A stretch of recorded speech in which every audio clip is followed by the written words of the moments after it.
Meanwhile, back at Mama's, when were you back at Mama's? Richard Onyonka, when were you back at the Mama's place? Gosh, I think I was at school. You want to tell me you've not been back to see Mom? Eh? Right. Of course, that's Tim McGraw there and Faith Hill fading away with that beautiful song. Meanwhile, back at Mama's, setting the tone for today's, of course, show, AM Live. This is a point where we take a keener look on the politics of the week that has been. A lot has been happening as far as the political scenario is concerned, but also we take a look at what is happening as far as corruption is concerned. So there's no day that we wake up without another scandal splashed on our dailies, right? It's incredible. It's incredible. We shall be looking at that much later in the course of the program. But Parliament has made the right decision to stop the takeover of Jomo Kenyatta International Airport by the loss-making Kenya Airways. The whole deal is shrouded in mystery and sounds suspect. Recent revelations have just confirmed our fears. The deal is being fronted and pushed by individuals or groups outside the orbit of the airport authority, raising questions about their motive. This week, Kenya Airports Authority Managing Director Johnny Anderson categorically told Parliament's Public Investment Committee that the organization was never involved in the transaction. Neither did it originate the idea, nor was it ever consulted. Rather, the authority was railroaded into the transaction.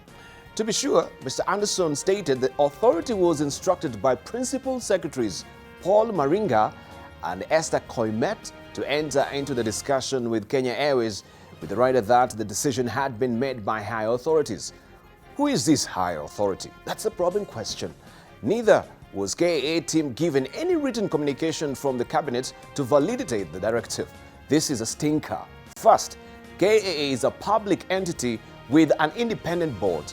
If a decision is to be made on its ownership and operation, there must be a proper process that involves even parliamentary approval. Asking KAA to hand over management of the airport to another entity, in this case Kenya Airways, is a major decision that cannot be made casually. Airports are strategic assets and must be jealously guarded. Thus, the cabinet cannot purportedly issue directive on their takeover without following the correct procedure.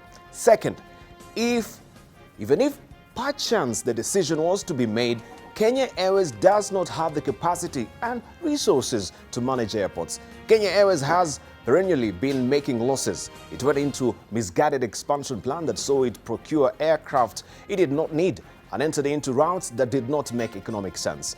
The fuel pricing model it adopted as well as ticket costing were poorly crafted, and the result has been high operational costs and reduced passenger uptake. Simply put, it is a struggling entity and hence cannot be entrusted with an entirely new business to manage, not when KAA has not complained or expressed desire to be assisted. The point is that this is a good deal that should be stopped, and importantly, the Auditor General and other agencies must investigate the goings-ons behind the plan that is bound to cost taxpayers billions of shillings.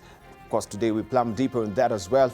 We take a quicker look on what is happening with Kenya Airways. Remember also Kenya Railways is bound to be having some new DMUs, and we want also to question how was this made as well. This will be bound to be in the country also in June, and that also will be part of a discussion with our panelists much later in the course of the program. But for now, we drill deep and take a keener look on what is on the front page of the dailies today. Fresh off the press, beginning with the Daily Nation, this is a splash. Children on drugs. The shocking revelation. Schools, new playgrounds for drug lords. This is a very intensive investigation. And we have a snippet about the crisis here.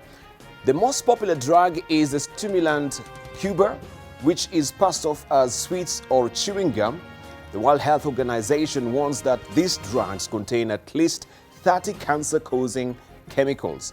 50, that is the average price in Kenya shilling of a sachet of Cuba or Maruku sold in Muguka shops. And you can see here also how it is packaged. Of all the types of Cuba that we bought, only one, Mirage, had an addiction warning.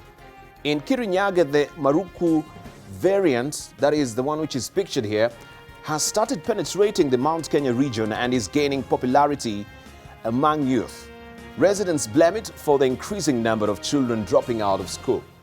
Now, a nation investigation into the complex world of drugs peddling has revealed how school children as young as 9 are being recruited into the narcotics business right under the collective nose of the authorities. And you can find all these revelations on page 2 and 3 of the Daily Nation this morning.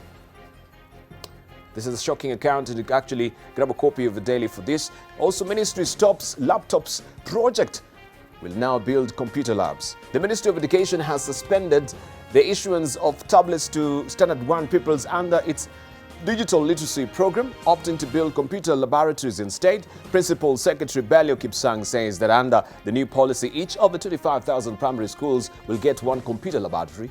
However, members of the parliament are wondering why the government is changing its much-hyped digital literacy program and what happens to the billions of shillings already spent procuring and laying the technical groundwork for the tablets. You have this story at the back page of the Daily Nation this morning.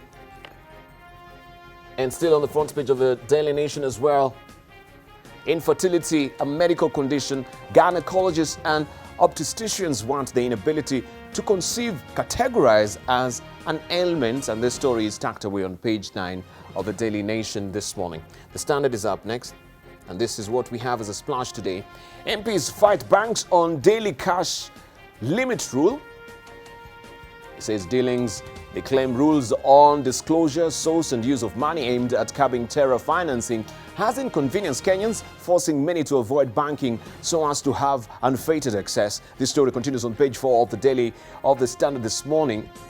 And we have also majority leaders bite, that is Ed and Duale, saying, quote unquote, "When I received my mortgage, Barclays Bank asked me to explain where the money came from. When you sell your 3 camels, you ask where it is coming from," right? And also we have Kenya Banking Association Chief Executive Officer Habil Olake saying, quote unquote, "We are part of a global system that seeks to insulate the industry against money laundering and financing of terrorism." So you can find all the gritty details of this on page 4 of the Standard this morning. Also, Wiraria's final herbal wish. There's a rare will here.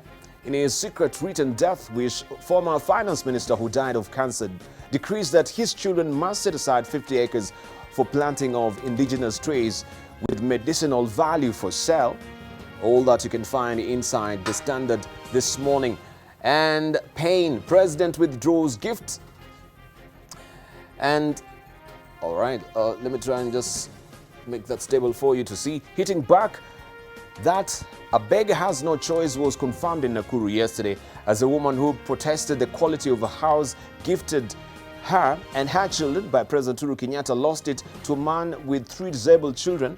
In this picture, the man is seen thankful for what he called divine intervention. You can follow this story on page 3. Remember that story, that woman actually denied or did not really accept that particular gift that the president had given her. And now this particular house that was meant to be her gift has gone to this man. Oparanya's bid is Raila Musalia new headache. Kakamega governor has set up a secretariat, I should say, for his 2022 presidential bid. Raila has controlled Western region for 15 years, banking on Oparanya and other leaders. And this story continues on page 6 of the Star this morning. Courts increasingly taming rogue police officers. And this story continues on page 4 and 5 of the Star this morning. You can see some of their faces spread here on the front page of the Star this morning. Locals flee Baringo South after cattle rustlers kill 5. Ekeza Sako boasts wants a sane sale of his property, and Kilifi pregnancy crisis deepens as numbers soar. These stories, you can find them inside the Star. Let's take a keen look also on what is on the front page of the People Daily. And this is your splash this morning on the front page of the People Daily. EACC top brass probed over SGR. CEO Twalib Mbarak recalls compensation files after claims that staff, along with National Land Commission officers, have sat on files for long. are paid for non-existent land.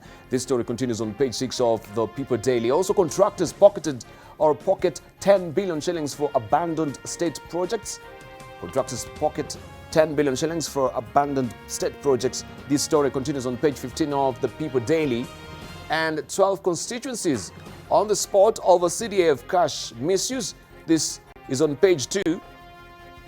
And tycoon barred from accessing billions in banks. High Court blocks Humphrey Kariuki from touching accounts said to hold over 10 billion shillings.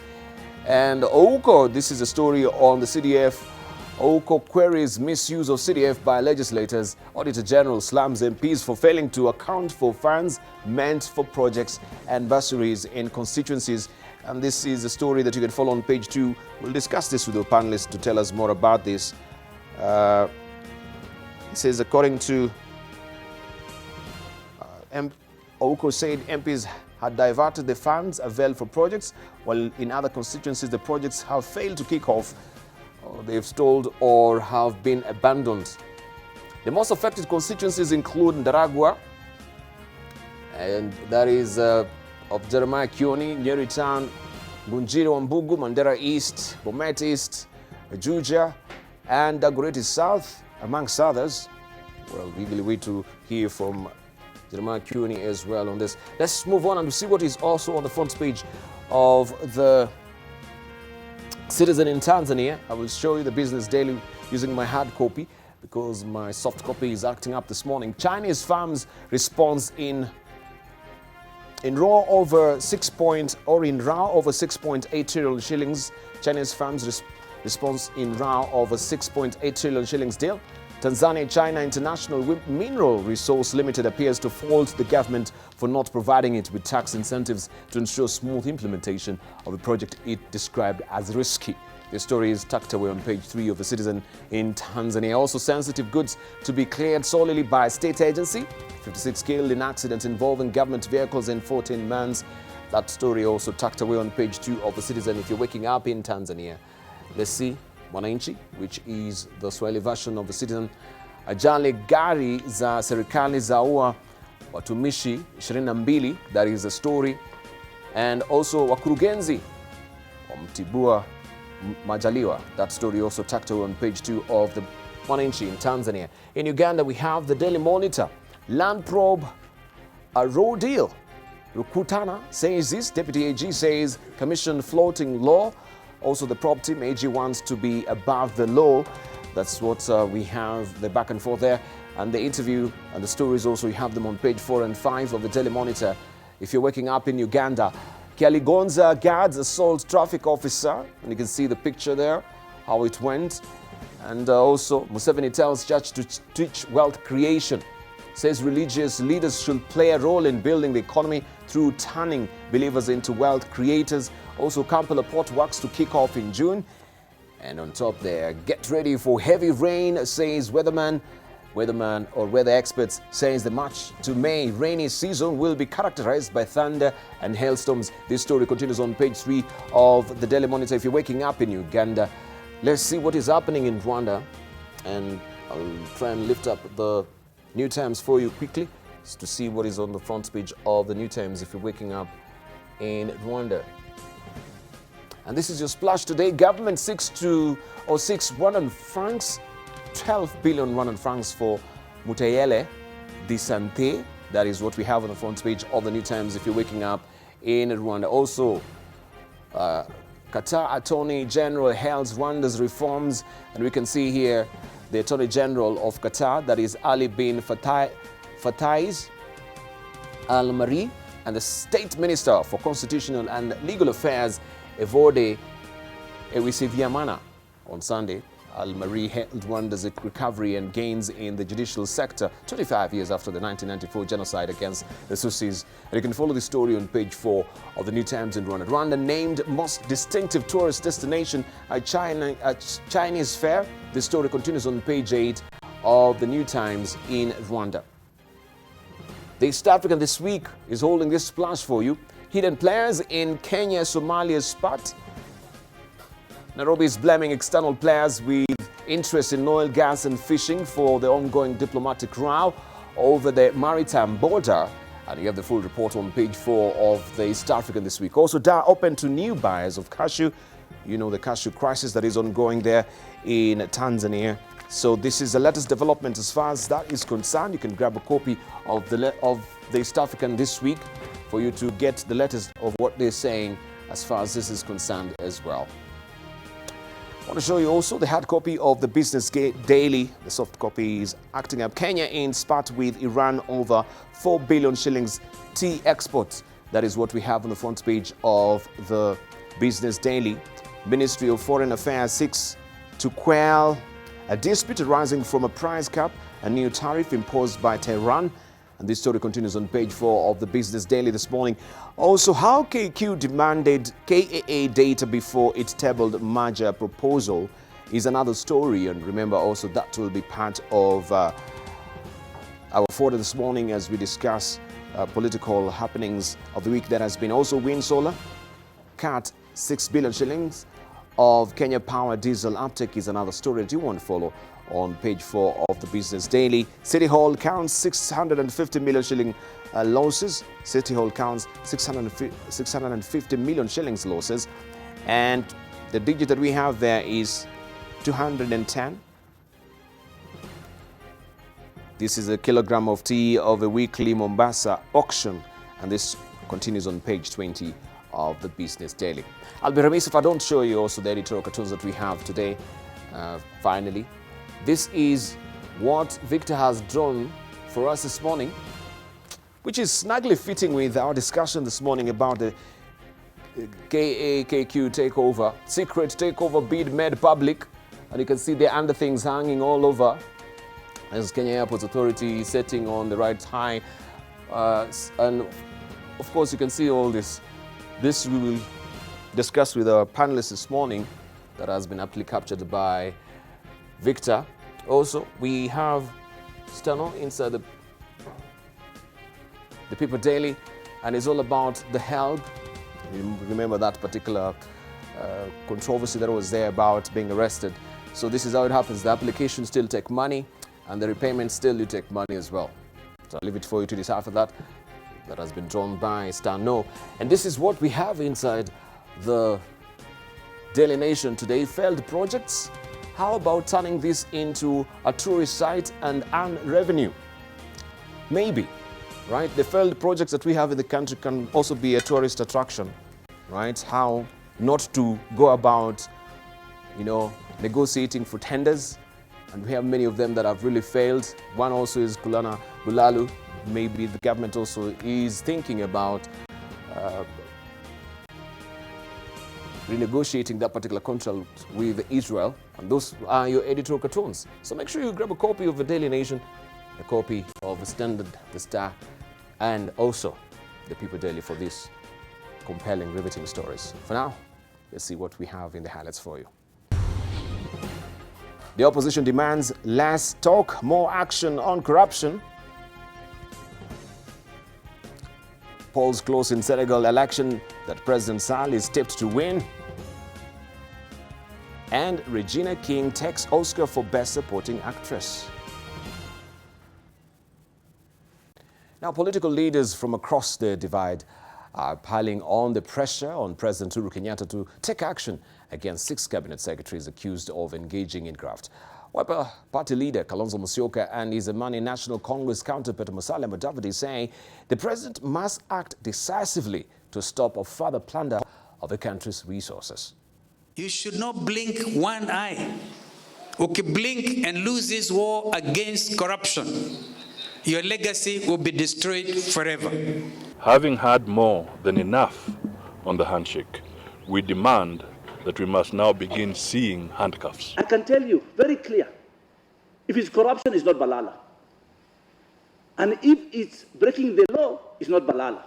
I am a well-seasoned politician and experienced civil servant. Lazima pia sisi kama wabunge mheshimiwa, tuhakikisha wale cabinet secretaries wanatajwa na mambo ya ufisadi, sisi tunawalipua. Government appears to want us to accept these scandals as normal, provided that there is some state-led rhetoric about it. Kenya's international development partners are equally silent. in the midst of these scandals. Hii vita ni yetu sisi wote kama Wakenya. Tuungane ndio tuhakikishe ya kwamba tumemaliza hiyo vita na wananchi wamepata haki yao. If we must talk about any handiwork now, it has to be the handiwork of handcuffs. Well, to yet another disappointment for this administration. It was hailed as the future, a model for the realization of a food-secure nation. But 4 years down the line, the Galana Kulalu food project has failed to live up to its promise. And now 5.9 billion shillings deep, the government is still digging as the National Irrigation Board and Green Arava, the Israeli farm contracted to lay the groundwork, trade blame for the stalled project. NTV's Olive Barrows sheds light on the impasse that now has the NIB, I should say, contemplating terminating its dealings with the Israeli farm. You know, Galana has had what we call a lot of rumors around it. Kenyans, we have become a society of rumors. Anything that is done is usually bad. We don't look at the good side, we only look at the bad side of things. But thank God, at least we are proving critics wrong. It was a frail attempt to put a brave face on a food security project that was once billed as a proverbial cannon in germination. 4 years down the line, and there's frustration to show for the seed the Kenyan taxpayer put in the ground at a cost of 5.9 billion shillings. Serikali inatuambia wanataka kununua mahindi from Kulalu. Sasa kati ya Kulalu na mkulima wa kawaida, ni nani serikali anafaa kutilia mkazo kumsaidia? Mkulima. Kwa hivyo hiyo maneno ya wizara ya kilimo na hii mchezo ya rat and race wanaendelea, sisi tumekataa. The billions in irrigation machinery procured by the Kenyan taxpayer is lying idle as the National Irrigation Board and the Israeli contractor Green Arava dig in over a 1.2 billion shilling payment. The National Irrigation Board maintains it will not sanction any further payments to Green Arava for the pending works until and unless the Israeli farm starts the shipping of the 4 remaining center pivots and drip irrigation infrastructure from Israel and Italy. Green Arava, on the other hand, is adamant that it will not undertake any further works on Galana Kulalu before payment is made, given previous delays. Unwilling to compromise, the National Irrigation Board tells NTV that it is looking to disengage from Green Arava and look elsewhere for the remaining works on the 10,000-acre Galana Kulalu model farm. A position corroborated by Irrigation PS Fred Sigor. He says, and I quote, "There is a dispute between the two, and we're also looking at it in the worst case scenario. In case the employer fails to agree with the contractor, what happens next? You'll remember this was an arrangement reached between our country and Israel, and that is why we are consulting to get the best way of handling it." Sigor clarifies that the consultations involve the National Treasury and the Office of the Attorney General. The troubles with the Galana Kulalu food project come to a head on the heels of a scandal at the National Cereals and Produce Board, where farmers were cheated out of close to 2 billion shillings in payments that went to shadowy businessmen.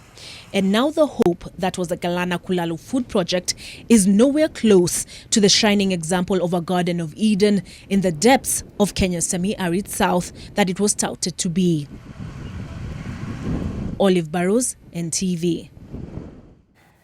And even though the government's flagship project is now in risk, Deputy President William Ruto insists his flagship or his relationship with President Uhuru Kenyatta isn't hitting out at those he says are keen to sow the seeds of discord in the ruling party. In the meantime, a section of leaders who accompanied him to a church service in Bureti, Kericho County, say they will only back a referendum that will improve the lives of Kenyans and not one to create political positions. Sisi hatuogopi referendum. Walete, lakini iwe ni referendum ambayo itasaidia sisi kupea hawa vijana wetu ajira. Kama ni referendum ya kutafutia watu kadhaa kazi, hiyo walete pia tuangu. Ati tufanye nini? Tufanye nini? Hii kiti ya president hata mubadilishe majina mara ngapi. Mkitaka muite prime minister, muite senior chief, muite paramount chief, muite jina yoyote, hata mkitaka muite Raila, mwisho itakuwa ni kiti ya William. Vile nyinyi mlisikizana na rais, mkasema kazi ile ambayo inafanywa sasa ni kazi ya maendeleo. Hiyo ndio sisi tunafuata na tutaki maneno ya fitina. Hata watu waitisha referendum ya kwanza, ya pili, mara 10, William Ruto atapitia katikati yao mchana. Watu wasiandike kama chama ya Jubilee, which is a national party. Ni maneno ya Uhuru Kenyatta na William Ruto na watu wawili watatu. Chama ya Jubilee ni chama ya Wakenya mamilioni. Tuliunda Jubilee National Party ndio tuweze kujenga barabara, tuunganishe stima, tukue na maji, tuanze viwanda, watoto wasome, na Jubilee itaenda mbele. Nani akose kiti, nani apate kiti, kwa sababu wale wenye kuamua nani atakuwa MCA ni wananchi.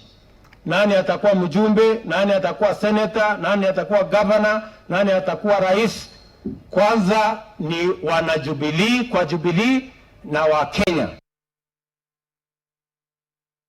Now, a funeral in Mount Elgon turned chaotic after supporters of two politicians who had attended the burial of businessman Peter Chepkech clashed. Supporters of area MP Fred Kapondi are said to have been attacked by politicians Masuti Chemasut, who was taking pictures as Kapondi addressed the gathering. A verbal war of words degenerated into a fistfight as Kapondi accused the politician of taking his pictures without his consent. In the meantime, family members took the deceased body and buried it.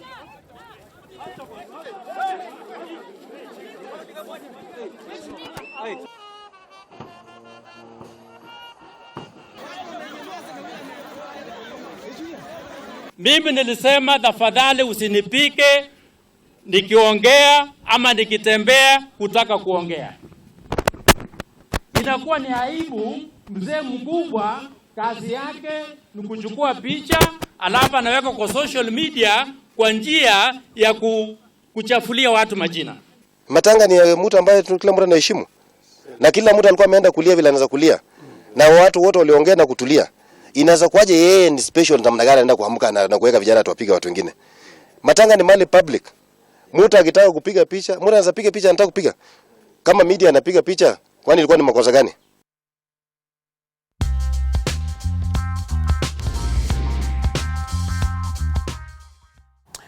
Senegal's polls closed on Sunday evening as counting began in the presidential election, with early results from some of Dakar's polling stations showing a stronger than expected vote for independent candidate Ousmane Sonko. Incumbent President Macky Sall is a favorite to win, but the jury is out on Sonko, a former tax inspector popular among the youth and is well known on social media. It was not immediately clear.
discussion this morning, where Parliament has made the right decision to stop the takeover of Jomo Kenyatta International Airport by the loss-making Kenya Airways. The whole deal is shrouded in mystery and sound suspect. Recent revelations have just confirmed our fears. The deal is being fronted and pushed by individuals or groups outside the orbit of the airport authority, raising questions about their motive. Last week, Kenya Airports Authority Managing Director Johnny Anderson categorically told Parliament's Public Investment Committee that the organization was never involved in the transaction. Neither did it originate the idea, nor was it ever consulted. Rather, the authority was railroaded into the transaction. To be sure, Mr. Anderson stated the authority was instructed by Principal Secretaries Paul Maringa and Esther Koimet to enter into the discussion with Kenya Airways with the rider that the decision had been made by higher authorities. Who is this higher authority? That's a probing question. Neither was KAA team given any written communication from the cabinet to validate the directive. This is a stinker. First, KAA is a public entity with an independent board. If a decision is to be made on its ownership and operation, there must be a proper process that involves even parliamentary approval. Asking KAA to hand over management of the airport to another entity, in this case Kenya Airways, is a major decision that cannot be made casually. Airports are strategic assets and must be jealously guarded. Thus, the cabinet cannot purportedly issue directive on the takeover without following the correct procedure. Secondly, even if perchance the decision was to be made, Kenya Airways does not have the capacity and resources to manage airports. Kenya Airways has perennially been making losses. It went into a misguided expansion plan that saw it procure aircraft it did not need and entered into routes that did not make economic sense. The fuel pricing model it adopted as well as ticket costing were poorly crafted, and the result has been high operational costs and reduced passengers uptake. Simply put, it is a struggling entity. And do we trust to hand over the management of Kenya Airports Authority to Kenya Airways? That is a probing question. And who is this high authority that the principals are pointing towards? Why was the board of Kenya Airports Authority not really consulted? Could we also look keenly and see what is the underlying or the underhandings that is actually involved in this particular case that we're just about to discuss with our panelists this morning. Allow me to introduce to you this morning our panelists. We have with us Richard Onyonka, who is a member of Parliament of Kitutu Churches South. Also, we do have with us Dr. Shemo Chodho, who is a global leader of Kenya, who's a leader of Kenya Diaspora Alliance. Also, we do have with us as well Senator Kongo Mugini, who is a senator of Nyamira. We eagerly wait for Pogisio to join us much later in the course of the program. Also, Jeremiah Kioni has sent his regrets he cannot be with us this morning. Right, let's just continue with this particular story, which is developing with new revelations. And we want to see, when they talk about higher authorities that are shoehorning the management of the Kenya Airports Authority, who is this high authority? Dr. Shemo Chodho. Morning, Debarl. Allow me to give a rare compliment to Parliament for having put a stop to this old charade of KQ purporting or wishing to come in to manage the airports without going due process, in my view. What's clear, and some of us who are concerned about when we try to bring foreign managers, as if we don't have Kenyan professionals and managers who are capable of running our assets. I am among those who always wonders, because outside you find there are Kenyans who run even bigger assets, very successful in other countries. And then I keep asking, what is it that, why are we so obsessed with foreign labor? I think clearly the new management at KQ should just throw in the towel and tell Kenyans they are not able, they're not capable to turn around this company. For me, that's the message I'm getting, that they have failed. They were being brought in as a dream team, but clearly they are failing. If the only thing they can think of is to delve into assets and services offered by Kenya Airports Authority, then of course I don't see the dream solution they are bringing on the table. I must also compliment the KAA CEO for having been forthright. Ordinarily, CEO would have wound his tail and come out to say we were part of this. But I think the fact that he's being sincere to say, look, we were not involved in this, I think is clearly understandable. Thirdly, I think I want to encourage the chair of KAA board to step aside because he seems to be conflicted. A bank that he leads is supported to have interests in this transaction. So clearly that's a case of conflict of interest. As somebody that's of high integrity that I respect a lot, I think he shouldn't allow his name to be soiled in this transaction. But I think the right thing to have done is to stop this transaction because it defeats all logic. Why KQ, which is not in the business of running airports, if it has failed to manage its fleet well, and somebody needs to get down into the problem at KQ. The last time I think there was a loss of 23 billion shillings. Nobody has ever come out to explain to Kenyans, that's not pocket change. Where did this money go? Each time KQ seems to run into losses, and yet it charges very high flight fares. And you start wondering, why are they making losses? So I think the problem at KQ is much bigger than what we are being told. All right. Of course, they've showcased before that they cannot really, some of the decisions they made were wrong-headed as far as the costing of the prices was concerned, the hedging of the fuel as well. And now taking over KAA, managing it, and they've actually failed dismally with managing Kenya Airways itself. You think this was a right move in the first place? And also Shemo Ochodo is loading parliamentarians for actually stopping this particular takeover. Yeah, I think I fully agree with Ochodo that for once, Parliament has done what it's supposed to do, right. And that is to check any excesses of the executive and where there could be attempts to abuse office. And that's how it should be. And I hope we will stand firm in this. Now, Debarl, I want to say that the problems of KQ, as has been ably put by my friend, Dr. Shemo Ochodo, begins with the management. You remember the issue of fuel is a decision that was speculative. You're trying to speculate the prices for the next 2 years or so.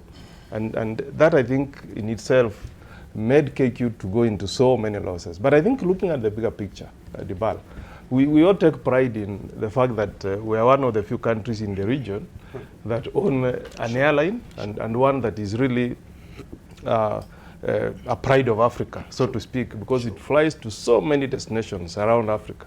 And as a person, I wouldn't want to see KQ go under. So I think as a country, as a government, we must put all efforts to ensure that Kenya Airways remains up in the sky.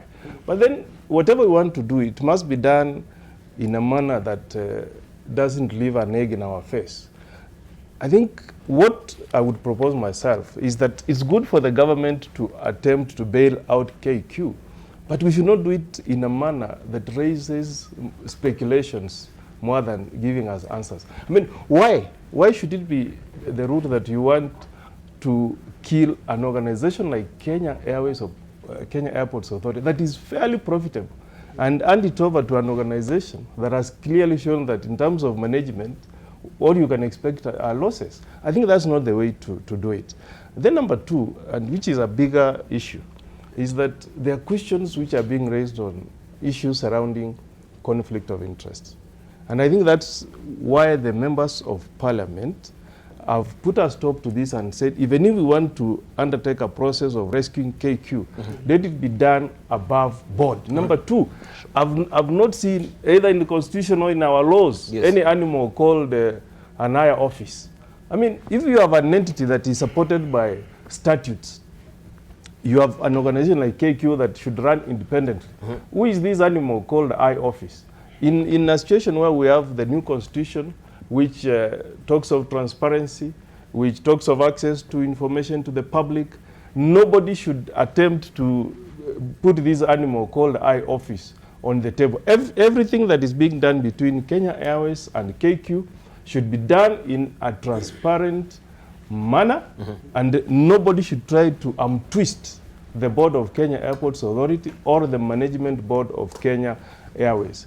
And I think it's a pity that the borrowing of Kenya Airways has been heavy. I think I'm told the banks hold close to 38% in terms of the loans that they have advanced to KQ. So what we should do is have a process that will increase maybe the shareholding of the government from what we have current, which is 48%, but trying to twist Kenya Airports Authority to cede the management of our airports to Kenya Airways, I don't think that is something that's acceptable to Kenyans. All right, could actually, what was the splash on the front page of the Star could be the revelation of the high office that we're talking about? If we may pick your brains also, Richard Onyonka, looking at that particular splash.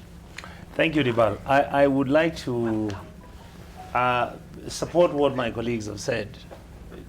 This is a case where it actually makes Kenyans wonder whether the executive, and in this case, whether President Uhuru Kenyatta is actually serious about this war on corruption. The truth is, number one, what happens when you want to sell, lease, or give away a national asset? First, the law says you must have public hearings. All right. Secondly, that whole exercise has to be brought to the Parliamentary Committee on Transport, which then must sit and it must go to the Senate, so that this matter is interrogated, it is discussed, and the members of these two parliamentary committees, and indeed the two parliaments, basically the Senate and the National Assembly, to actually sit and debate and discuss this matter. That didn't happen. Number two, the KAA, Kenya Airports Authority, has been a success story. In fact, it's one of the parastatals today, if you were to go back and do the audit on the resources and the money which they may have in their accounts, you'll find that KAA is actually the most liquid of the parastatals because it receives revenue, and they have reasonably maintained and kept the Kenya Airports Authority running successfully. Now, how do you match this with KQ? Up to now, we don't know who actually owns KQ. If you listen to the stories that are coming out, even in Parliament, and for me, I would actually wish that the Transport Committee goes in further to investigate who owns KQ, and not KQ, even the brand, KQ, the aeroplanes which Titus Naikundi left behind. You remember the story about there was some small company which were registered outside the country, Cayman Islands and everywhere, and these companies, in fact, are the ones who brought the aeroplanes, which then KQ leased from these companies, and that is why KQ will never make any profits. Who are actually the owners of KQ? So these, I think, for me, are issues that members of Parliament and members of the Senate need to be brave enough so that we start interrogating what has been going on. KQ has been swallowing billions and billions of shillings every year for the last 10 years. The 10th Parliament, 11th Parliament, and now we've never come up clearly, Debarl, to know who the owners of KQ are. And these owners of KQ, and when you get this statement, if it is true that this came up from high above, and you see the story that is in the Star, that the takeover is actually linked to the Kenyatta family, this would be a slap in the face of President Uhuru Kenyatta saying that he's fighting corruption. The truth is, we now want transparency in this country.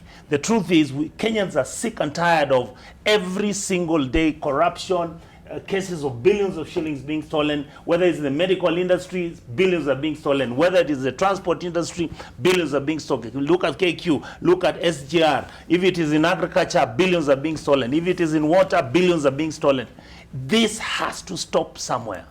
And I really commend my colleagues in Parliament who stopped this deal. And we will stay vigilant, and we will make sure that this will not continue, for the simple reason that Kenyans are sick and tired of all these underhand deals which are negotiated, discussed under the table by these big people, and therefore we are not supposed to say anything about it. Thank you very much. And of course, we've seen previously, even when they had the open sky policy, when they're given the projection from 2011 about Nairobi being the regional hub, that also they did follow the report or the advice of Deloitte then.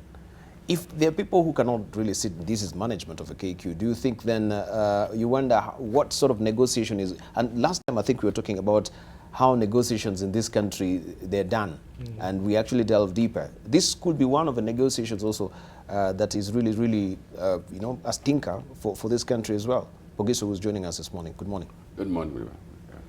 First of all, this is a matter which is very much close to my heart. It's having been in the aviation industry with the last 5 years or so, with KCA, which is a regulator actually, it is very interesting to note that everybody seems to read in the right direction. That KQ and KAA have a good relationship, but one should not swallow the other. And I think that I'd like to support the members of parliament who have, the committee that has gone ahead to deal with this matter. Because these models are many in the world, but there are not very many successful models of airlines running airports. There are not very many. And of course, it gives you time to think.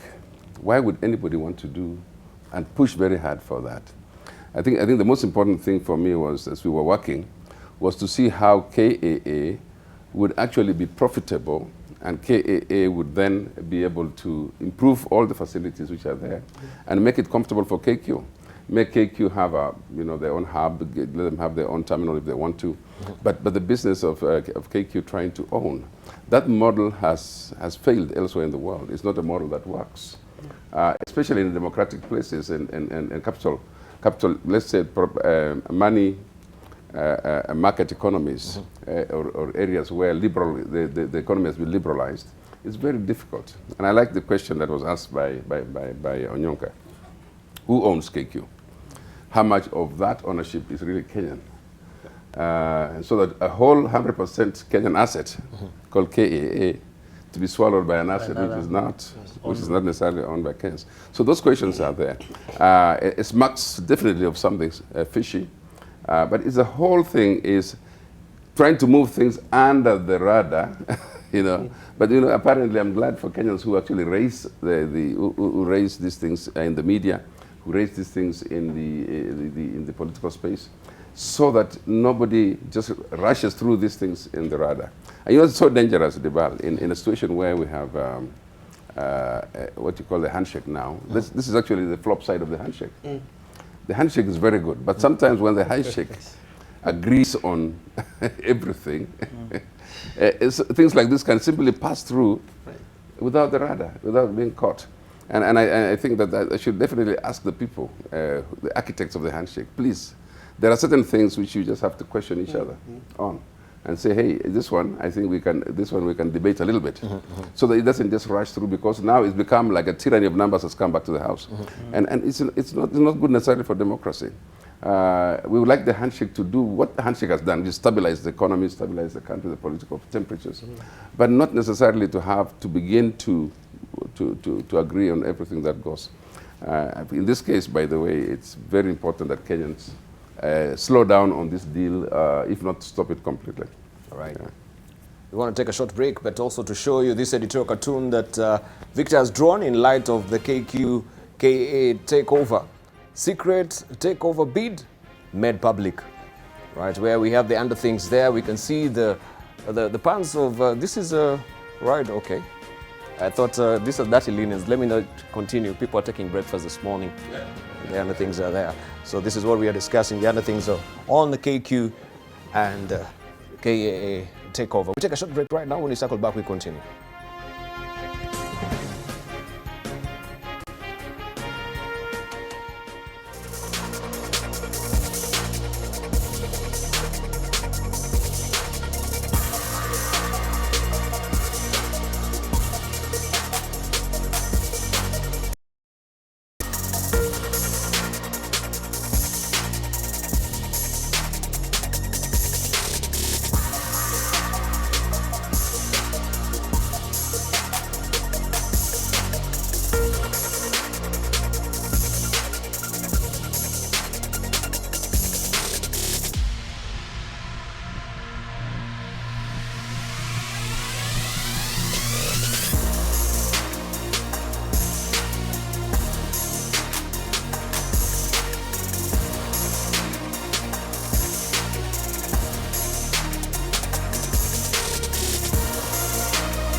Welcome back. You're watching This Is a Point here on AM Live, and we continue with a conversation on the debate that is right now in the public domain, that is the KAA takeover.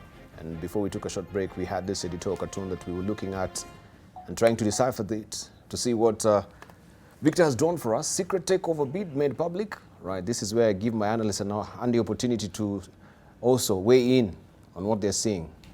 Shemochwodo. Debarl, it's very unfortunate to see a cartoon like that, but rather sadly, that seems to be the situation on the ground, because I can see an aircraft there that the tires seem to be punctured, so it's largely grounded, and there are a lot of dirty linens that are on display. And initially I was wondering whether that's a KAA flag, but it looks like a signpost that has been hit by KQ, as it were. Debarl, it's very sad as we are talking. It's in public domain that 3 aircrafts, major KQ aircrafts, are down for no very good reasons. 2 of them, I think, collided at the airport, we are told. Nobody has explained what happened. Because to have 2 aircrafts collide, thank God there were no major casualties. It could have been worse. For an airline that has reached the stage where we are having direct flights to New York, that kind of recklessness, without being explained, is unacceptable. Probably the same month, we also were informed of this Dreamliner, which had to do emergency landing in Dar es Salaam while flying down south. Again, that seems to be grounded. I think it may take a little while to be fixed. And in a situation where we're being told that most of the aircrafts that the airline has don't belong to it, and 3 are already grounded, there clearly is a crisis at KQ, which we need to find a solution to. I wanted to concur with Mheshimiwa Omogeni that, look, this is a major national asset and pride. I was just being reminded of something that I saw in South Sudan when independence came. You know, the joy that you have. I am told, I wasn't there when KQ got its first aircraft, but it was that that moment when, you know, Kenyans were so excited to receive their first aircraft. But now what we are, so obviously KQ is meant to be our national pride and the pride of Africa for that matter. So obviously we need to find a way to get it back on track. But the things we are hearing in this really don't smell good. Maybe the business model of KQ is not right, because something doesn't just tally. Who owns the aircraft? That needs to be found out. Can we find a viable way? Because the airline business needs to be making profit. Ethiopian Airlines has been making profit forever, and yet Ethiopia is not one of the countries best known for free market economy. And yet how come that despite the upheavals we have had in Ethiopia, regime come in and goes, but ET has always been solid? Why can't we be solid? I wouldn't want to believe that we don't have as good, if not better, managers to run KQ. So obviously, let's disengage the politics from KQ running as a viable economic business. But it's also, I know people have said, look, other countries, the airlines run the airports. But many of those instances, you find that those airlines are public assets. KQ, I'm not even sure how much fraction now. It's certainly government. Public assets is minority. The majority is a private outfit. So it's really not, although we call it national carrier, it's really a private corporation to the extent that the majority shareholding is private. So in this regard, let's find a solution, and let's find it very quickly so that the assets of KQ doesn't degenerate. Right. Let's say from Okongo Mogini, just looking at that editorial cartoon again, looking at some of the secrets that are coming to the fore, maybe you could weigh in. First of all, I think you alluded to, Dr. Shemochwodo, that the conflict of interests that is embroiled in this. And I think also this cartoon is highlighting this particular conflict of interest that we're talking about. First of all, the chair of KAA right now is Isaac Owundo, who, interestingly enough, also is the CEO of the CBA, the Commercial Bank of Africa. And I'm given to understand as well that Commercial Bank of Africa is owned by KQ. Yes. I don't know if you guys are privy to it. Maybe Okongo Morgan, you can tell us. So we can see why is the chairman trying to take over KQ, and they've not really, as now the CEO of CBA Africa, this is a conflict of interest that we're really talking about, and where maybe the Kenyatta family is involved, because Kenyatta family also has a large shareholdings with the Commercial Bank of Africa as well. Yeah, I think first from the cartoon, I don't know that my interpretation is right, but it seems like some romantic relationship between Kenya and the Kenya Airports Authority that was meant to be secretive. Let's have a cartoon, yes. But suddenly it's now become open, and even the linen has now been put out there. So it brings out the issue, what we said earlier, that this was meant to be a fairly hidden deal that was not meant to come to the public. But now it's come to the public, and it is shaming everybody there. So the relationship has been blown. It's now in public domain, and the linen is out there. It leaves an egg to the two lovebirds there. But so I think Kenya Airports Authority also is setting their sights higher. Yeah, so then they're looking above the under things. Yes. Yeah. So I think it's sad. We shouldn't see a cartoon like this on public entities. Mheshimiwa Onyonka raised a very critical issue, that even if we want, and we all agree that we really don't want to see Kenya Airways leave the skies. We want to see it out there. But I think the most important thing is that we need a process that is above board. We don't want a process that is shrouded in some mystery, where deals are being cut under the table. This should be a deal that is on the table. Critically, the public should fully be informed of each step being taken. There should be adequate, and I emphasize, adequate public participation and consultation. And of course, the oversight of our National Assembly and the Senate must be there. We must have our input. And then critically, Debarl, this issue of conflict of interest. I mean, we all know, Debarl, that if you find yourself in a situation where you are conflicted, then you really should step aside. You should not put yourself in a situation where you are pushing an agenda of an organization that you have a stake. In this case, I am told the indebtedness of KQ is to the tune of 38% of its total shareholding. And a large part of that debt is owed to CBA. And as you know, Awondo is the CEO of CBA. And on the other side, he is the chair of Kenya Airports Authority. Seriously, that is a very clear conflict of interest. And the best thing you should do, so that he remains a decent man, as we have always known him to be, he should choose which side of his bread is buttered. If he wants to protect his position as CEO of CBA, let him tender resignation from the chairmanship of Kenya Airports Authority. We have somebody else who is independent, who is not looking at the interest of recovering the debt that is owed by Kenya Airways to CBA. We agree as an entity they need to protect their interests, but you cannot have it both ways. You cannot be saying you are here, first and foremost, supposed to protect the public entity called Kenya Airports Authority. On the other side, as a CEO, you're also supposed to make sure that the debt that is owed is secured. Isn't that a conflict? I think the decent thing to do, and I want to urge my good friend Isaac to consider and take one side. You should not be on both sides. And then finally, there's a problem in this country that people just wake up and say this is a solution to a problem that is really critical. And as Mheshimiwa Onyonka has put it, the problems that are bedeviling Kenya Airways arises from strategic decisions that were made but which were not in the best interest of that organization. And I want us to seize this moment and go deeper into some of these issues, like the issue of ownership that Mheshimiwa has raised. I mean, most Kenyans, if you talk to them, they will tell you Kenya Airways bought new aeroplanes, the Embraers, the Dreamliners. But now there's something that is coming to the fore this morning, that somebody, some entities, some people created companies, bought the the aircrafts and then lease them to KQ. Now, you not solve the problem that is facing KQ if you just say you want to pump in money without going deeper into the problems. So it seems that there are people who may have hatched a plan some times ago to rip off Kenya Airways. And I think that's what we should treat.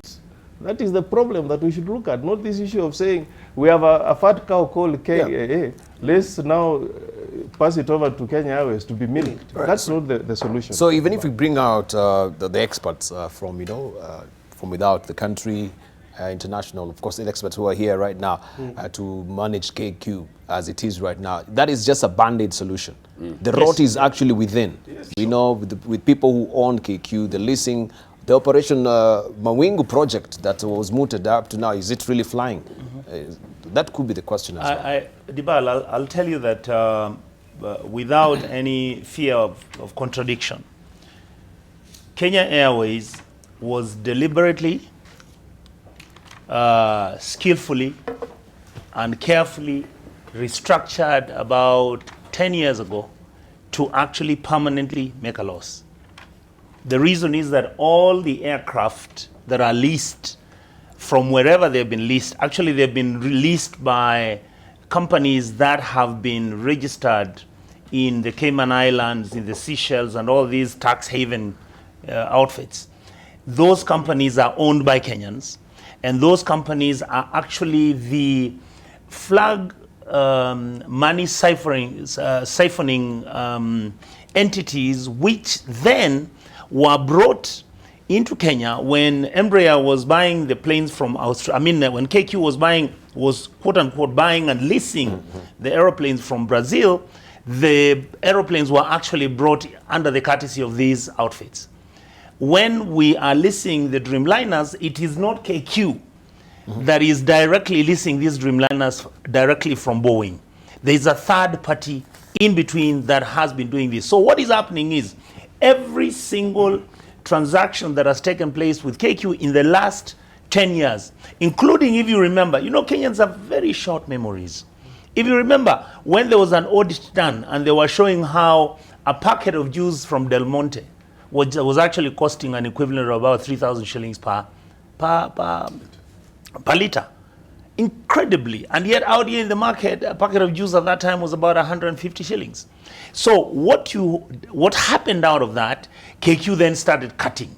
They cut the salaries of the pilots, they cut the salaries of the flight passers, they cut the prices of our engineers who are actually the aeronautic engineering who are servicing these vehicles. No wonder the planes are banging against each other in the hangars at the airport. And then what happened? All our best qualified pilots, all our engineers, all our flight passers have gone to Qatari Airlines, have gone to Emirates, have gone to all these other airlines, and they are left basically KQ as a shell. The last issue I wanted to raise is this. Under Chapter 6, how did Awondo get cleared to be the chairman of KAA, and yet he was the chairman of Commercial Bank of Africa? CEO, sorry, the CEO. I think we in Parliament, our leadership we must begin to ask ourselves these questions about public accountability. And indeed, for me and many other Kenyans out there are certain things that we feel that Kenya has surpassed. There are certain deals that in this country should not take place. We have certain things which are happening, and when you look, you just shake up your head. Because they keep repeating themselves, they are done by the same people. These shady deals are managed by the same cartel and the same clique. You look at, you don't even know where to start. When you look at one sector, you find that the same players are reflected on the second sector. So you are like, where are we going to start and where are we going to stop? Let's say from Pogisio, you as a former chair of KCA as well, you had a close interaction with KA. We know, looking at their bottom line, what can we say about the healthiness of their financial status of KA? Do they need a takeover, as it were?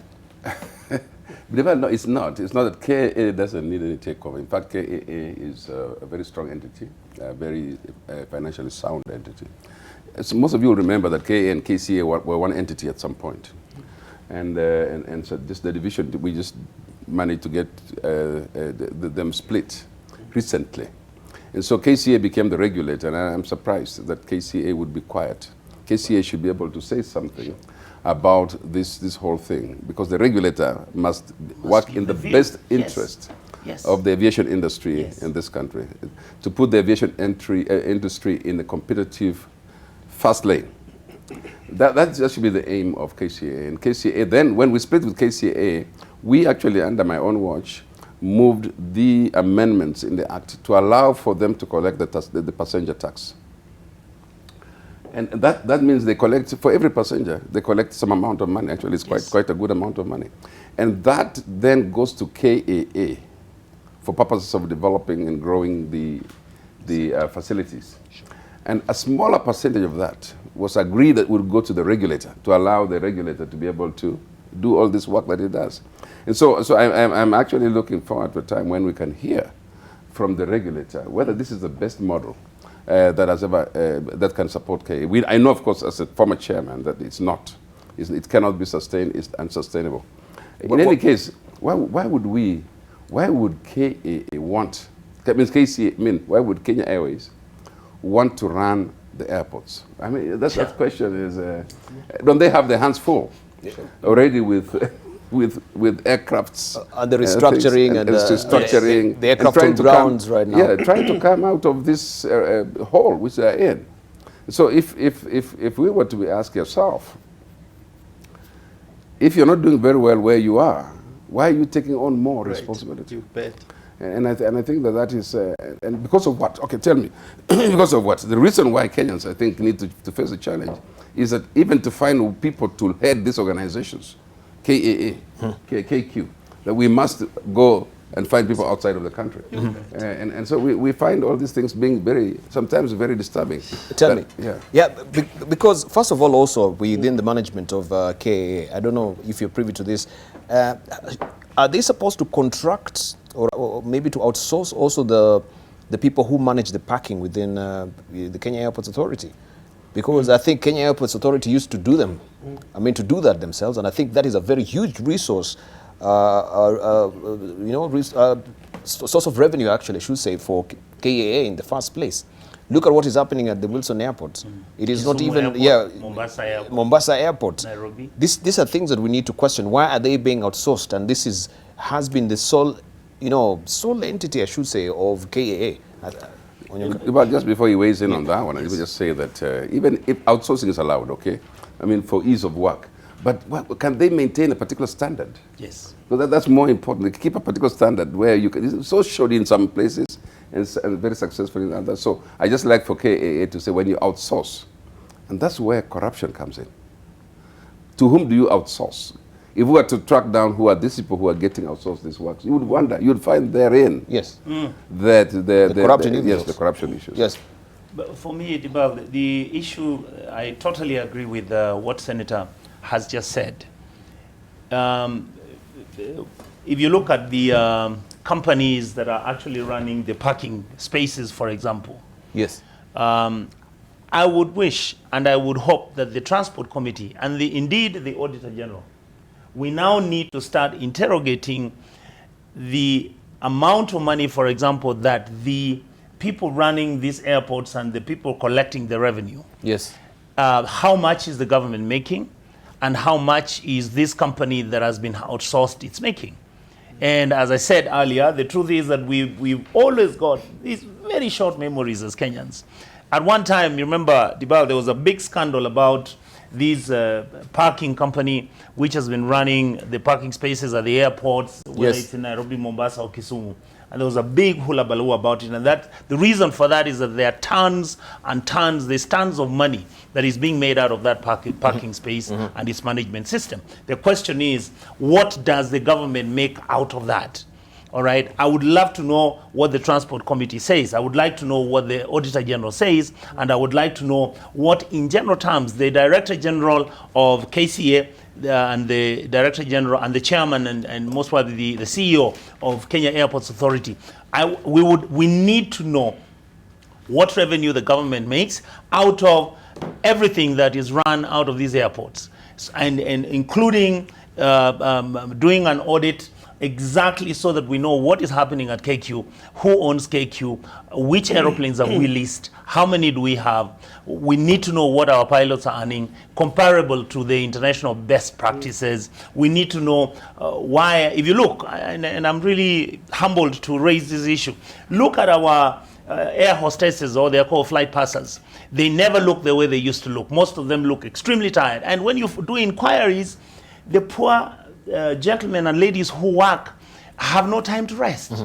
In fact, there was a time when I had a brother who was a pilot at KQ. He told me the reason why he resigned early from KQ is because he would fly for 18 hours straight on, to the point where he reached a stage where he was having to start fright. Yeah. He was getting worried that he may not be able to carry an aeroplane from here to Douala. So these are the things that the committees of parliament need to start investigating. We must be able to go to the bottom of all things, so that at least we are able to check the balances of the checks and balances within the executive, so that we are able to know what is happening within that sector, so that even the public. Another thing, Debarl, and this is related, don't you think we are having too many small aircraft accidents in this country? Yeah, something is not right. We are having too many of these small aeroplanes which are falling off the sky. Is it because of the regulations? Is it because of the regulator? Is it because of the engineers who have left, who are not able to service these aeroplanes? We need to have the stakeholders to come to Parliament and tell the Transport Committee, and indeed to tell the Senate, whether we are actually solid enough, whether we are managing the sector well, and whether anybody who comes here and is taking a flight is comfortable and confident that he will reach or she will reach where she's going. Debarl, I see two major problems we face as a country. One is where we just come out of the blues with projects that have not been very well thought out, where professionals have not been consulted, and we purport just to implement. And there are many. This KQ managing airports, just one of them. But secondly, it's lack of merit. Meritocracy was long thrown out. We have very good professionals, whether it's pilots. I remember at one point, the UN itself, when it was going in to get hold of Saddam, many would be surprised that a Kenyan, probably one of our very first aeronautics engineers who is now retired, led that team that was sent to do that kind of work. Of course, they went and didn't find weapons of mass destruction, but that's story for another day. But I remember in 2005, Debarl, once traveling to Doha when I was working for the government of Rwanda as a senior officer. I get to the airport in Doha, I was coming back home, and then I see black faces on the counters. And as I present my documents, one tells me, "Habari mheshimiwa." He notices I'm taken a little aback because I didn't expect there to be a Kenyan. He goes ahead and says, "By the way, the 10 or so of us you see as sisi ni wa Kenya." Yeah. You know, I felt so proud. I was saying, if this was in Dubai, I would understand. So many Kenyans go to Dubai. But this is Doha, then it was the middle of nowhere.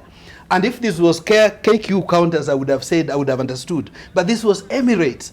Now, I'm just using that example to show the kind of expertise we have global. I remember there was a time, even in Fort Worth Airport in Texas, a senior airport manager, director, was Kenyan, and there have been a number over the years. Now, if our people are doing so well in even bigger airports, is it that we can't manage our assets? It goes back to merit.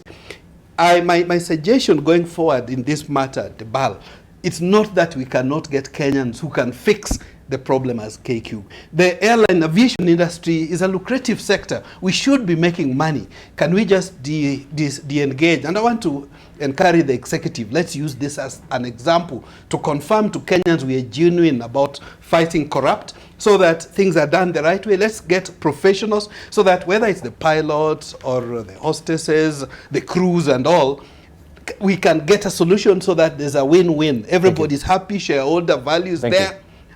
So my premise, Debarl, is we can fix this problem, but then the vested interest must step aside, and then we allow professionalism to take root. And let's have a good business model for KQ that would make it profitable. It's doable. Thank you. Let's hear from Congo Mogini. I think also you've raised a lot of issues. With the failed projects, we can discuss another project that is bound to be failing, or it is actually failed so far as the figures are concerned. But Congo Mogini, on the issue of KQ and the issue also of history, as he was talking about accidents which are happening nowadays, we've never also heard from KQ as far as the Douala tragedy was concerned, with the KQ 547. How many years? And I think maybe also, Pogisu, you can tell us, because now I think this is within the remit of Kenya Civil Aviation Authority as far as reporting is concerned, and air crash investigations. How many years down the line? We've never had any, and I think this should also fall squarely on the Transport Committee in Parliament to make Kenyans there. Yes. How many lives were lost? Over 200 lives were lost. Yet up to this day, we've never gotten any reports. When you're the chairman, let Pogisho answer, because did anything about this particular report came to your table? Have you been following this? Where is the report? Kenyans need to know. Families that are deceased also, they need to know. I think one of the things that we as a parliament now must also look at is how much influence the ministries have on parastatals. And I think some of these parastatals are supposed to be left more independent, and they're not getting that independence. What has happened is that the aircraft incident or accident investigating body has not been moved to KCAA. This is actually domiciled in the Ministry of Transport, the investigation of accidents. Yes. But do you think reports? Even reports? Yes, of course. And recently also we had a new board which were appointed. I think those are different wing of the, is it the air crash investigation team that was put up by the transport minister? Exactly. So the ministry is a very strong grip on aviation industry and all these things we are talking about. But as you track back, including the takeover of KAA and all the investigations and so on, we need the members of parliament and parliamentarians and the committee needs to go and start this probe at the ministries, because those people have a very, very heavy. Well, I'll tell you one thing for sure: who appoints the chairman or the board members? It's still the ministry. Yes. So you know, if you are appointed at this point, in fact, the amendment to the KCA Act that was made so that we could get direct flight to the US was supposed to strengthen that position so that it is not subject to any harassment by anybody in the ministries and so on, so that then that person can make the decision that they want to make. That should be the same thing with KAA. It should strengthen them and give them some measure of independence so that they do not have to tremble at their knees when they have to make a decision. But there's still so much of that interference going on, and that's where actually I think I want to throw the ball back to the committee on that. So as it is, we don't know where that report is. Is it with the ministry? Ministry. Is it with the ministry? Yeah. So and then when are they? And it's the ministry is now connected to their own time when they want to release it and when it's favorable. Yes. Did you find it very interesting that when we have air crash or air crashes in this country, it's not the face of Kenya Civil Aviation Authority first that we see on the scene. It is actually the National Disaster Management Authority. And that this is appears Masai that we'll actually see on the face. Do you think there's something really wrong with that as far as even securing, the whole scene is concerned? It should be actually the experts from the Kenya Civil Aviation Authority. Sure. When we had fly sacks going down at Aberdares, we can see the face of Pius. He does a good work, but we cannot be just being the face of Pius when it is of famine, it is air crashes that have happened in the country. I think even the Transport Committee, you need now to actually look keenly on this as well. Who should be the face? Right. Yes. And where are these reports? Because we've never had the public being given these reports, beginning with the Douala report, where we had over 200 passengers who lost their lives. Of course, I fully agree, and I concur with you that there are more questions than answers in some of these accidents that Kenya Airways has experienced. But on the other hand, as a patriotic Kenyan, I am here also to state that KQ is one of the safest flights really to fly in. The local flights, Mombasa, Kisumu, Nairobi. In our history, we have never had any accident involving Kenya Airways. So we should not scare, Kenyans who are watching. Then they start running away from Kenya Airways. I think the major problem with KQ, as we have discussed this morning, revolves around their management issues and the cartels who may want to benefit from the problems that are facing that airline.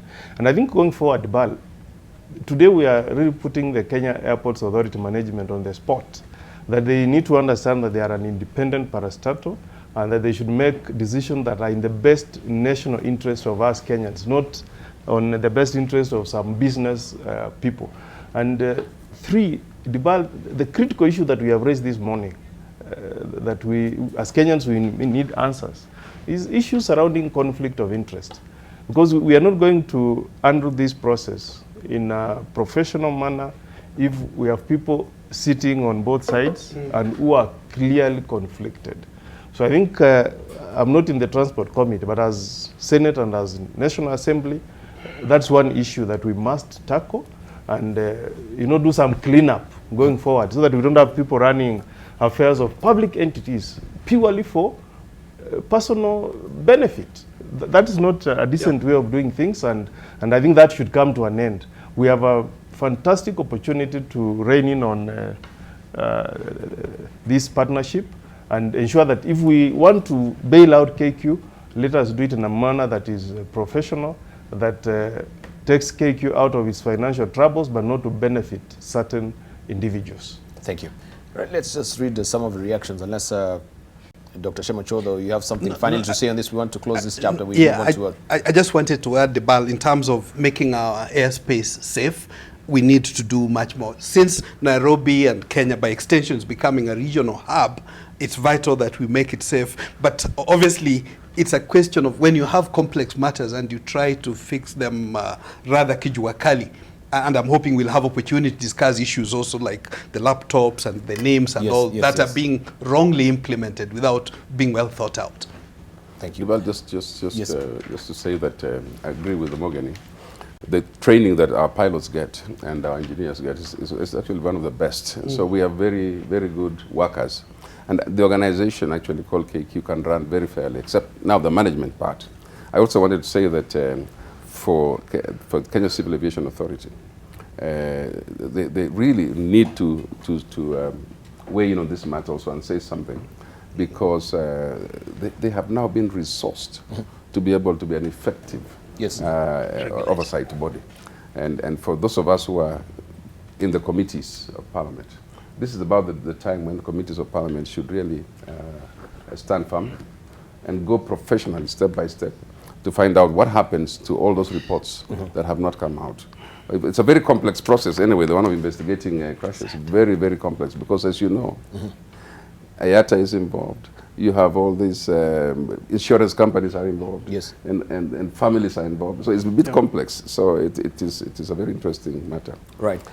I just want the small comment, please. I would like to add on to what my colleagues have said. Please. I still want to insist that the experience I've had, and that is because I've directly been associated and affiliated with family members who have been in this industry. Actually, to me, I think we just need as a country to get to the bottom of the issues about the aviation industry. Right. Yeah. Bottom line, we must be able to have outfits which handle this matter professionally. We must be in a position to see whether we are actually operating within the international best practices. How many hours does a Kenyan pilot fly? How many hours does a flight passer stay in the cabin? Of course, the training, any Kenyan pilot will tell you that the training a Kenyan pilot gets is amongst the best in the world. You notice, I don't know whether many would agree with me on this, many of the pilots that we used to train in Kenya are no longer being trained in Kenya. They're actually being trained by Ethiopia. Yeah.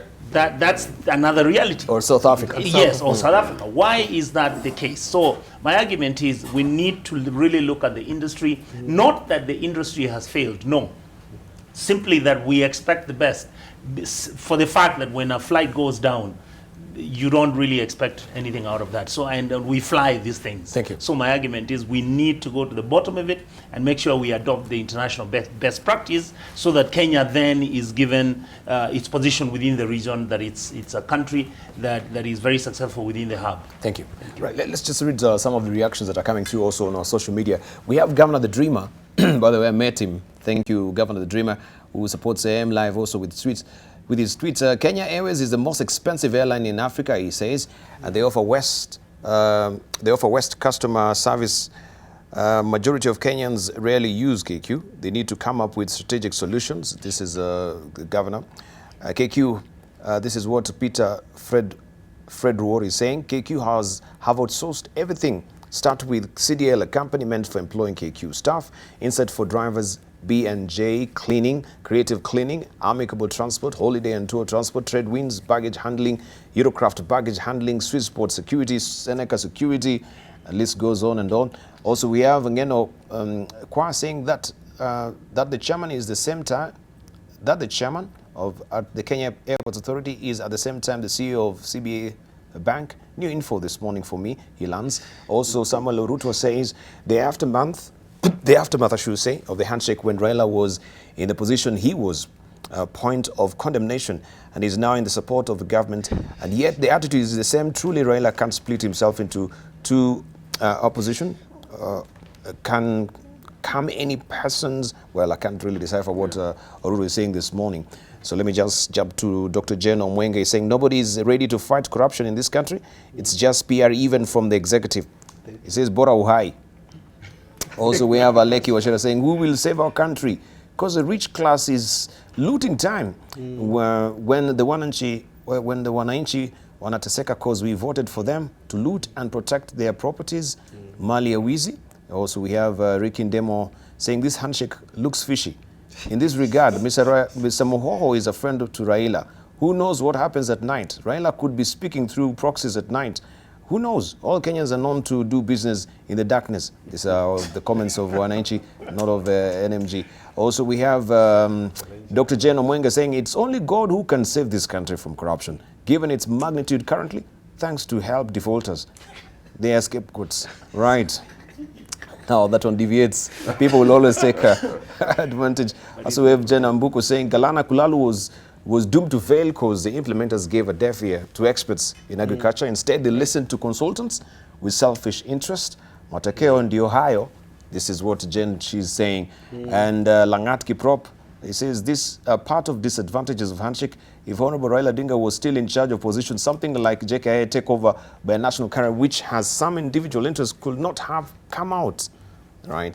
So they keep on coming. Talking of failed projects, this is what also Iga has drawn for us inside the Daily Nation today.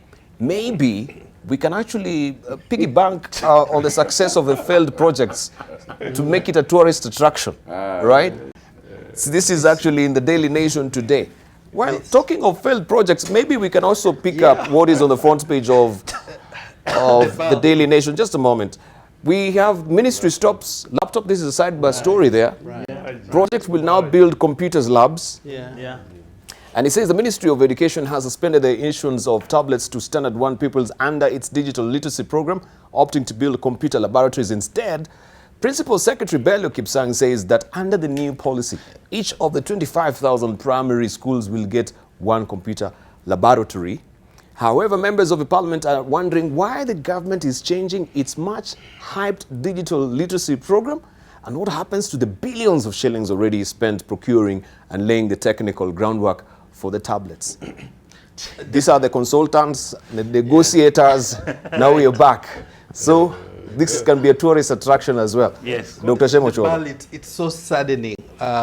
Indeed, without downplaying the role tourism is doing for this country, I'm glad. I think last year we hit about the $1 billion mark in terms of revenues from tourism. So yes, if we can get more tourist sites, but of course to diversify our tourist portfolio, it's always been the big five. But it would be very sad that of course failed projects become part of our DNA. This shouldn't be a laughable matter, Debarl. While working in Rwanda, I was part of the team that successfully rolled out the one laptop per child program. And for me, when there was the talk of the laptop project in Kenya, I was very happy because I think it was a very good project, contrary to public perception.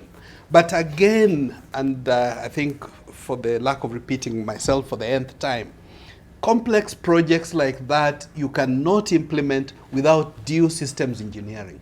Systems engineering would allow you to look at all the bases and cover them. Say, how are we going to get power? How are we going to deal with loss of the laptops or tablets? How are we going to deal with dust and children carrying this stuff home? Where are we going to get the trainers? Are they prepared? There are and a whole lot array of things that experts would look into to make sure that the project is viable. I feel so bad when now it's being said that we're going to build laboratories. It's another knee-jerk action. To what benefit? Is that the only problem? Have we talked to professionals? And I can talk with authority in this regard, given that more recently, I think about 3 months ago, the Informatician Society of Kenya is registered. The ICT experts, the real ones, now have a profession. But nobody talks to them, inquires, asks their views. I do know within the platform that we have for the ICT professionals, we call them informaticians, there's a raging debate about this NIMS project. I can say on national TV without fear of contradiction, it's being pushed on Kenyans' throats, but I want to forewarn that's going to fail, like every other. Because, again, in Rwanda, we did a project which tried to bring a number of things together, the driving license, the ID, and so on. It's doable. Estonia has done it. But there is the systems engineering that must go with it. It's not just something you start today, you're doing a project of NIMS, spending, I don't know whether it's 6 billion or how much money to be spent. What became of, for example, IPRS? IPRS, the Integrated Population Registry System. It's never been implemented. No, it's there. It's actually there. But it's never been implemented. Why would we need NIMS if we have the IPRS? Actually, we have the PIN, we have the ID numbers, we have the NSSF, and we have NHIF. We have many driving licenses, we have passports, and certificates. And even worse, we're now talking of doing the national census. I don't know how much money we're going to spend. It is 60 billion. And we're doing it in parallel to these names that we are pushing down along Kenyans. I want to sympathize with Excellency the President. He's getting wrong advice. And I think it's time that we stepped back. In fact, if we had a choice, I want to encourage leadership to do something that has never happened. Could we even advertise these positions? Ordinarily, I know it's a prerogative of the executive to appoint PSS, CSS. Right. But let's focus on the billions that have been lost so far. Right. In terms of trying to push out for the laptop project. Now it is computer laboratory as well. I'm saying this because if we do things wrong, for this particular sector, when you have a complex issue like the laptop project or the names, please make sure you do it right. Rely on professionals. Don't rely on what political or people vested interest tell you. Because otherwise you lose. So what happens to the laptops that were actually given out on the pilot during the pilot phase? Debarl, it's a tragedy because, when you promise children, young children, something, and you are speaking as head of state, you come to Nyamira on a campaign and the children are there and you tell them, I'm going to give all of you laptops. And they go home believing that for sure you're going to give them laptops, and you don't. Then you are waking up one day and you want to tell the children, now I'm coming to build for you computer labs. Now, what kind of children are we going to raise if we leaders can just come and tell them things we don't believe in? And a few years down the line, you are coming up and saying this is a failed project. I think we are in the state where there was in Europe, there was a country that was known as the sick man of Europe, Turkey. Look at go to our infrastructure. When the Ethiopians are putting up a railway that is supported by electricity, here we are pulling diesel engines. When Rwanda here is building a hub that will be better than Kenya. I mean, what we have here at Jomo Kenyatta. By Kenyans. By Kenyans, our own Kenyans. Here we gave money to Kenya Airports Authority, but what you have is nothing compared to what is coming up in Rwanda. When you come to Galana, look at it. You tell Kenyans that you're going to come up with a project for food security for this country. Yes. And then you have sunk 7 billion shillings. And there is nothing to show for it, nothing at all. You promise school children that you are going to roll out free primary and secondary education. And here you have parents struggling who can't afford fees for their children. I think that cartoon is spot on. Right. It is spot on. What we are doing in Kenya is a comedy. I think it can be a very good is a very good tourist attraction. Is a script. I think we should actually be a case study on failed projects. I don't think there is a country that does business the way we do it. Debarl, we promised that we will give infrastructure money to our schools, primary and secondary. So far, we have only disbursed 5.2 billion. And if you go to most counties, they have never seen this money. Now, if you have not even done the normal infrastructure, classrooms for children, where are you going to get money to build computer labs? Interesting. I mean, could I add more really as you're winding up? Could I add more Yes. so that at least you can be wind up and comment on it as well? Yes. Also, yesterday in the Daily Nation, this was page 10, that the ministry on the spot over plans to import aging Spanish trains. Look at that. Right?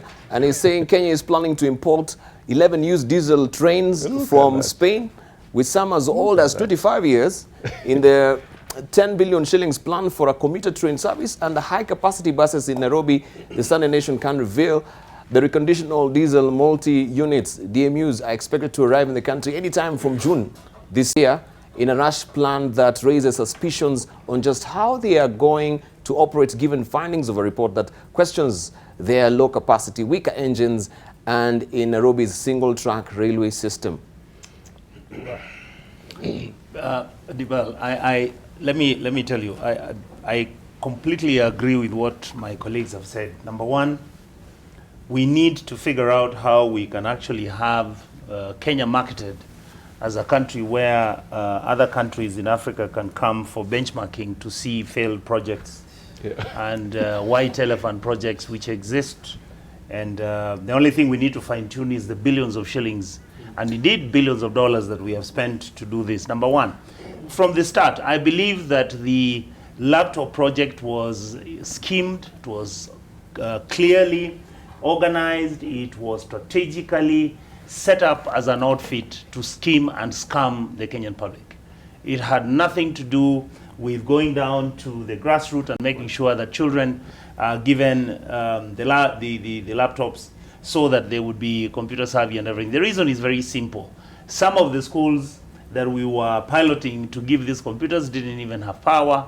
We had not even provided solar energy kits to run these outfits. The teachers had not been trained. I thought the last mile project actually, but reached up the to last now, primary up to school. now, the last mile outfit has not even done as much as the government has really. They've tried to push some of these projects for electricity, but it had not reached some of the interior areas. Number two, in the 10th Parliament, we actually raised this issue about why. We asked the minister then, and it was Honorable Matiang'i, we asked him, why are you insisting that we give laptops to school kids who are going to carry them home, or who are going to keep these laptops in schools where there isn't enough security and all that? And we said, let us have a computer lab which is set within the school and have a structure which is much cheaper, so that these children can actually then, even if they're in standard 1, it was much easier for us to convert a classroom and make sure that these children can actually have a class which has got these laptops, which are maintained and kept within the school. Nobody listened to that. Now the story is some of these laptops are found in South Sudan, some of them are found in Congo, and basically after that we've gone through 19 billion shillings, and that's the end of it. Somebody somewhere said this, Debarl, complex projects need practical solutions. Very complex. You don't have to look, you don't have to deal with a complex problem and come with complex solutions, because then you create a much more complex problem at the end of it all. What we have always said is this: Kenya needs to deal with very basic issues. Look at this railway thing you're talking about, old trains coming from Spain. From Spain. These old trains are going to use diesel. Chances are somebody has already struck a deal where they're going to be the ones supplying the diesel to the trains. All right, what my brother Okongo Mogeni has said. Ethiopia has done a railway line which uses electricity, which has got double the speed of what we've got with SGR at half the price of which we have got our SGR. All right, look at where we are right now with SGR. We are unable to pay for it. All right, when you are interrogating these issues, then the issue comes up and you are like, you know what, leave that alone. I think we are managing somehow as we are plodding along.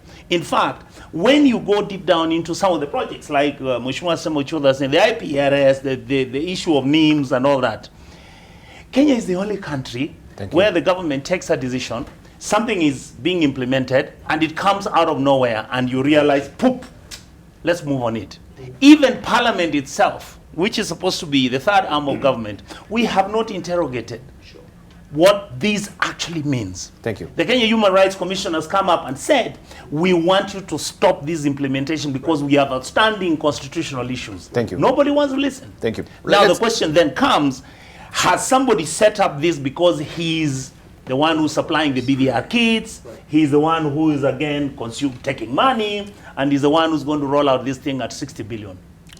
That's the question. Let's just ask ourselves. As your headline thoughts as well. Your headline thoughts, sir. Yes. Yeah, briefly. As we ask ourselves, are we serious about fighting corruption? Debarl, if somebody was involved in the laptop project, that person comes up with an idea of another thing called the lab. Straight away, you should begin to exclude some people from any new projects. I mean, Debarl, if somebody has already misled the country, and then all of a sudden you're giving them another idea, and they're giving you another idea, what is the chances that they're not going to mislead you? So that's one. Number two, and of course, two things happened to me last week. One is Morgan is here. I was re-elected to be chair again of the Senate Committee on Delegated Legislation. But secondly, I also just traveled from Zambia to receive a honorary doctorate degree. But what does happen, Debarl, is that members of parliament, including myself, have opportunities and have been trained. All members of parliament have degrees, mostly, except those who look like they have degrees, and who can behave like they have degrees. If we cannot begin to interrogate these things properly and remove people who have already been involved, because these things happen at the budget. Thank you. We have said that before. Yes. And members of parliament have this training that they have. A lot of training. Let's look at our budget. People target the budget. And that's where the money is they begin to exude. Thank you. To get money from those. I'm supposed to be out. I'm really under the gun. I can't give you that opportunity to wind up. It's 8 on the nose. I think we'll leave it with Mheshimiwa Pugisio. Right, you can hold your thoughts for next week. This is still developing stories as well. Thank you so much, Dr. Shemochuodo. Also, thank you so much, Okongo Mogeni and Richard Onyonka. Thank you for coming through as well, and Samuel Pogisio as well. We need to wind up on this note, and of course to think deeply about what also IGA has done for us. We'll leave you with this particular editorial cartoon. Just think about it. Is this maybe expanding our tourist portfolio?